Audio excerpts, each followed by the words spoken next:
We, the people of India, having solemnly resolved to constitute India into a sovereign, socialist, secular, democratic republic. These are the few lines taken from the preamble of the Constitution in order to salute the Constitution, because the Constitution is our supreme law of the land. Any law, either it is CRPC, CPC, any provision of the legal frame, whatsoever will be going to constitute in India should govern as per the spirit and principles of the Constitution of India. If it is drifting away, it is null and void. So salute to the Constitution, the supreme law of India. Voice for new India Ajit Singh आप सबको करता है नमस्कार, आपका स्वागत करता है एएनजी law associates के सोशल मीडिया प्लेटफॉर्म पे। दोस्तों, हम यहाँ पे एडवोकेट गौरव गौतम हाई कोर्ट की क्रिएटिव, इंटरप्रिटेटिव, एनालिटिकल स्किल एवं ड्राफ्टिंग के साथ अजीत कुमार सिंह के एक्सप्रेशनल, ओरेटरी और बेसिक कंसेप्शन की क्लियरिटी के थॉट के साथ we ensure and we guarantee utmost professional ethics with moral soundness of न्याय मम धर्म। और वीडियो सीरीज में आपका स्वागत है। आज हम बात करेंगे, हमने अभी एफआईआर सीरीज की जब बात की तो अगर आपका एफआईआर दर्ज नहीं हो तो हमें क्या लीगल रेमेडी अवेलेबल है उसके बारे में। आज की वीडियो में हम बात करेंगे अगर गलत दर्ज हो जाए एफआईआर तो आप क्या करें, क्योंकि एफआईआर दर्ज होने और चार्जशीट फाइल होने के बीच में एक ऐसा स्पेस और वैक्यूम है जिस वैक्यूम में पुलिस बहुत ही ज़्यादा एक्सप्लॉयटेटिव और बहुत ही इमेंस एक्सप्लॉयटेटिव और डिग्रेडिंग पावर इस्तेमाल कर सकती है आपके खिलाफ। एफआईआर दर्ज होना किसी के ऊपर, उसके लिए एक लीगल रेमेडीज़ की व्यवस्था को रेस करता है। अगर वो एफआईआर के खिलाफ किसी मैलिशियस, किसी गिल्टी माइंड, किसी ऐसे collusion, police, political as well as other business interest किसी को डिफेम करने के लिए, डाउनग्रेड करने के लिए किया जाए तो किसी को एफआईआर में लामबंद हो जाना, उसके ऊपर एक लीगल ग्रीवनांस है जिसकी लीगल रेमेडी के बारे में आज हम चर्चा करेंगे। दोस्तों, अगर आपके ऊपर गलत एफआईआर दर्ज हो जाए तो घबराने की जरूरत नहीं है। The law of the land provides you ample opportunity to deal with this unless and until the only condition is that कि आप अपनी जगह पे सही होने चाहिए और उस एफआईआर को आप चैलेंज कर सकते हैं। सीआरपीसी के section 482 inherent power of the high court के अंतर्गत the concern high court of the jurisdiction has the power to question the FIR, false FIR, if you are being lodged in a false FIR. And second opportunity is the anticipatory bail, because being FIR is being registered in a cognizable case, and if you are being registered under a cognizable case, the police is all powerful to arrest you anytime. So एक arrest का एक ग्रीवनांस बना रहता है। तो there is two way process in this particular way.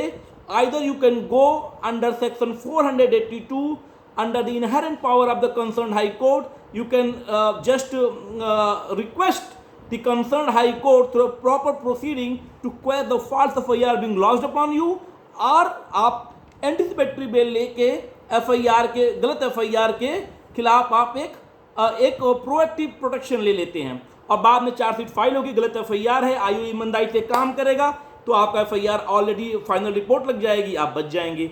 तो दो रास्ते हैं। तो आज की इस वीडियो में हम बात करेंगे एक इंपॉर्टेंट रास्ता, inherent power of the high court section 482 CrPC में जो दिया गया है, जिसके तहत हम कंसर्न हाई कोर्ट में जाकर अपनी एफआईआर को क्वेश करा सकते हैं, यानी उस एफआईआर को रद्द करा सकते हैं। तो पहले इस पर और चर्चा करने के पहले हम जानें कि ये 482 की पावर है क्या। क्रिमिनल प्रोसीजर कोड 1973 में लास्ट चैप्टर 37 में मिसलेनियस की बातें करते हुए एक सेक्शन है, सेक्शन 482, जो बात करता है inherent power of the high court. Inherent का मतलब वो पावर आपको कहीं से लेना नहीं है, it is being existing in you and to just for the just cause of the law, for the legal remedy, to protect the abuse of the process of the law, that power can be used, and in order to protect the natural justice also this power is used. So this is inherent power.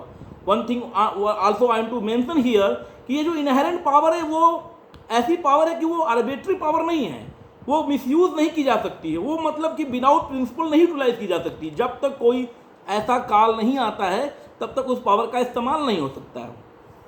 तो जब गलत FIR दर्ज हो जाए तो आप घबराएं नहीं, आपके पास रास्ता है। सेक्शन 482 सीआरपीसी के तहत कंसर्न हाई कोर्ट में एक केस फाइल करना to request the concern high court to quash the false FIR.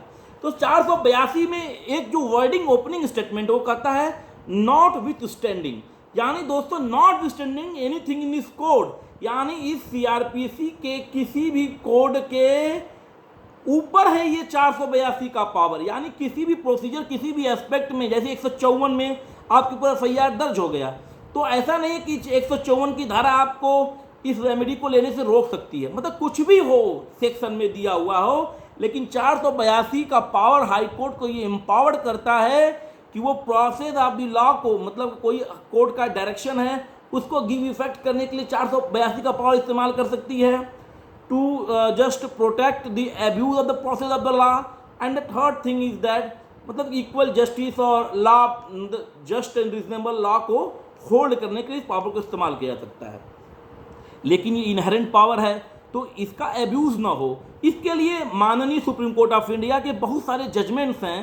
तो जिन जजमेंट्स ने 482 के पावर को रीजनेबल ग्राउंड पे एक्सरसाइज करने की बात करी है, और क्या क्या ग्राउंड होंगे किनके तहत हाई कोर्ट 482 के तहत एफआईआर को क्वेश करेगा, और हाई कोर्ट किस तरह से लिवरेज करेगा, मतलब वर्कआउट करेगा 482 में कि लॉ ऑफ द लैंड और प्रोसेस ऑफ द लॉ वो डिस्टर्ब ना हो। तो दो चार इंपॉर्टेंट जजमेंट से मैं उनका नाम लेना चाहूँगा।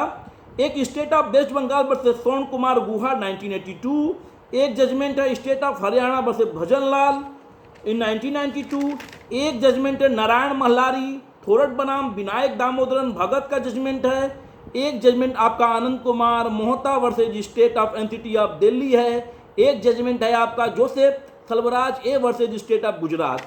मतलब इन डिफरेंट जजमेंट में सुप्रीम कोर्ट ऑफ इंडिया ने कंसेप्शन किया कि 482 का पावर कैसे इस्तेमाल करना है। एक डाउट रहता है कि 482 का पावर जो है क्या हाई कोर्ट में पिटीशन डालेंगे तभी यूज हो सकता है? High court is empowered to take action suo moto also by its own also.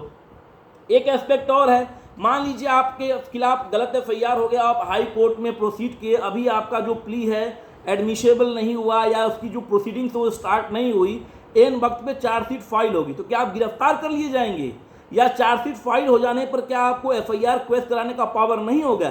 Chargesheet पर क्या 482 के तहत गलत चार्जशीट हाई कोर्ट क्वेश नहीं कर सकती है?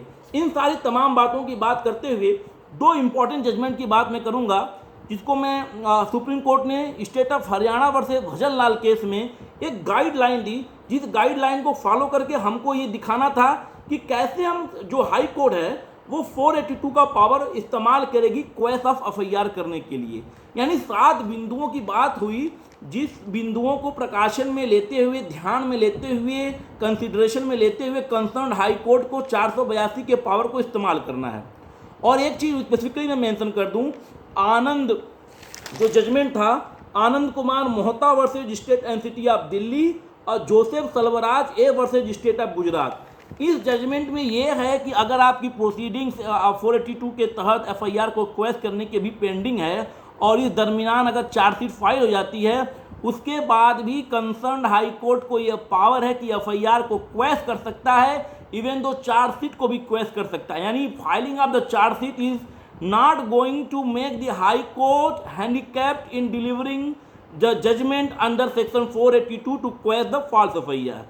यानी आप उसके बाद भी चार्जशीट फाइल हो जाने के बाद भी हाई कोर्ट की प्रोसीडिंग जारी रहेगी और 482 के तहत उसको क्वेश कर दिया जाएगा। अब एफआईआर हो गया आपके ऊपर फॉल्स, गिरफ्तारी का डर है, 482 का आपका एप्लीकेशन एडमिसिबल हो गया हाई कोर्ट में, तब भी आपको अगर किसी भी पुलिस को जो कंसर्न एस्पेक्ट में इस बात को आप रखेंगे तो कोई भी पुलिस ऑफिसर आपको गिरफ्तार नहीं कर सकता till the clearance of that particular petition filed in the high court under section 482 of CrPC. यानी चार्जशीट फाइल हो जाएगी तब भी डिसमिसल ऑफ द जो फॉल्स एफआईआर है वो उस पर कोई इम्पैक्ट नहीं आएगा। एक चार्जशीट फाइल हो जाने के बाद हाई कोर्ट 482 के तहत चार्जशीट को भी कैंसिल कर सकती है, एफआईआर को भी क्वेश कर सकती है। अब आइए, एक जजमेंट है नारायण मल्लारी थोरट बनाम विनायक दामोदरन भगत।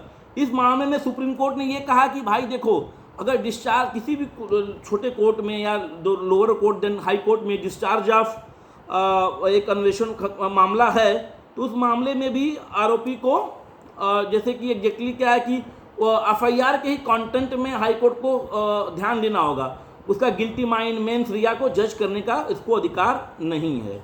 अब आइए हम बात करते हैं 482 पावर को कैसे हाई कोर्ट इस्तेमाल करेगा। मान लीजिए बहुत सारे हम जानते हैं कि सिविल रेमेडीज और क्रिमिनल रेमेडीज़ हैं, क्रिमिनल केसेस हैं, तो सिविल रेमेडी मिलते मिलते बहुत लंबा टाइम हो जाता है, तो बहुत लोग क्या करते हैं सिविल नेचर की केसेस को भी क्रिमिनल केसेस में कन्वर्ट करा देते हैं। तो ऐसी स्थिति में भी 482 के तहत हाई कोर्ट जो है अगर सिविल नेचर की प्रोसीडिंग है उसको क्रिमिनल बना के आपके खिलाफ इस्तेमाल किया जाता है तो उस एफआईआर को हाई कोर्ट क्वेश कर सकती है। चीटिंग के केसेस जनरली आप 420 ये सब केसेस जो हैं वो सिविल नेचर के केसेस हैं, लेकिन लोग इसमें क्रिमिनल इंटेंट बढ़ा चढ़ा के बना के आपको फंसाने की कोशिश करते हैं, तो ये क्वेश हो जाएगा। दूसरा कि अगर प्राइमा फेसी एक्यूज्ड के खिलाफ कोई भी एफआईआर में जो है केस नहीं बनता है तो हाई कोर्ट इसको निरस्त कर सकता है। दूसरी चीज़, जो केस एफआईआर रजिस्टर्ड हुई है, मान लीजिए प्राइमा फेसी एफआईआर के डॉक्यूमेंट को पढ़ने पर लगता है कि कोगनाइजेबल केस तो हुआ नहीं है, कोगनाइजेबल ऑफेंस अक्यूज के द्वारा किया गया नहीं है, वो नॉन कोगनाइजेबल ऑफेंस है और नॉन कोगनाइजेबल को कोगनाइजेबल बना दिया गया है, तो भी इस तरह के एफआईआर को क्वेश कर देगा कोर्ट। और तीसरी बात है कि बातों को बढ़ा चढ़ा के इतना फ्लिमजी रखा गया है कि प्राइमा फेसी एक भी प्रूडेंट आदमी के लिए किसी जस्ट कंक्लूजन पे पहुंचना मुश्किल है। एफआईआर की सारी स्टोरी को उसको भी हाई कोर्ट क्वेश कर सकता है। अगर एफआईआर का पर्पज जो इंटेंट है वो ऐसा है कि एग्जैक्टली उसका पर्पज ही है कि किसी जो एक्यूज्ड को जिसके खिलाफ एफआईआर किया गया है उसको डिफेम करना, उसको गलत सिद्ध करना, उसको डिफेम करना, उसको स्लेंडर करना, तो ऐसी स्थिति में हाई कोर्ट क्वेश कर सकती है। और एक जिसके लिए स्पेसिफिक रिलीफ किसी और पर्टिकुलर जुडिक्शन में है, उसमें आप जबरदस्ती का पुलिस का केस बना के एफआईआर बना के किसी को फंसाया जा रहा है, उस केस में भी हाई कोर्ट जो है 482 का पावर इस्तेमाल करके एफआईआर को क्वेश कर सकती है। यानी अब तक मैं आपको बता दूं कि state of Haryana versus Bhajan Lal case में सुप्रीम कोर्ट के जजमेंट में 7 आधार दिए गए हैं।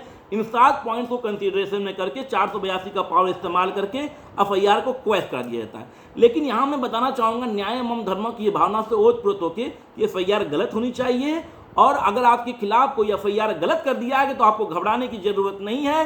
482 में आपके लिए रेमेडी अवेलेबल है और इस रेमेडी का इस्तेमाल कर सकते हैं। आने वाले वीडियो में हम बात करेंगे आपसे एंटीसिपेटरी बेल पे। अगर मान लीजिए आपने वाकई में कोई ऑफेंस क्रिएट कर दिया है और आप उस गिरफ्तारी के डर से बचना चाहते हैं तो किस तरह से एंटीसिपेटरी बेल का इस्तेमाल कर सकते हैं। तो प्लीज़ अगर आपको ये सारी चीज़ें पसंद आई हो, एनजी लॉ एसोसिएट्स न्याय एवं धर्म की ये भूमिका, यह कार्यप्रणाली, तो हमारे फेसबुक पेज को लाइक कीजिए, यूट्यूब चैनल को लाइक कीजिए, सब्सक्राइब कीजिए और हमें ये आत्मविश्वास दीजिए कि हम अपनी प्रोफेशनल एथिक्स और मोरल साइंस के साथ आपको लीगल रेमेडीज़ और लीगल क्वेरीज को सॉल्व करने की कोशिश कर सकें। जय हिंद, जय जवान।